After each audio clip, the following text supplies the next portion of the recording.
सरमदे गीती मंसूर जो हम निशां सरमदे गीती मंसूर जो हम निशां हुन जे नाले खां ॾकंदड़ मनात यूज़ा हुन सां लश्कर खज़ाने सां राकश लड़िया हुन चयो मूं लाइ काफ़ी आहे मुंहिंजो ख़ुदा।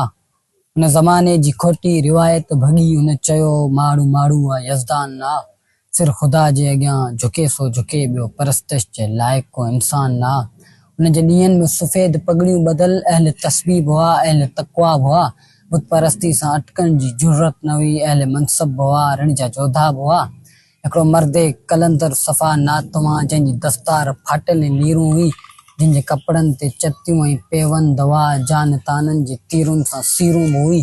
हुन जे ललकार सां लर्ज़िया बुतकदा चंड ख़ाननि जी चांट बि धुॾकण लॻी किन त सजाद पोशन जा पटका ॾुरिया दिलि फ़क़ीरनि जी पीरनि जी फतकण लॻी।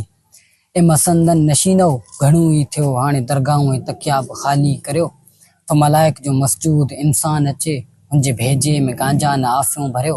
लाड़ तुंहिंजी लुटल सींद लुटबी रही काल जलियो ठठो अॼु कलाची बि वई अॼु तमाची जे तड़ तां मुहाणा तड़िया अॼु आमी ऐं फापी जी मैयत उथी।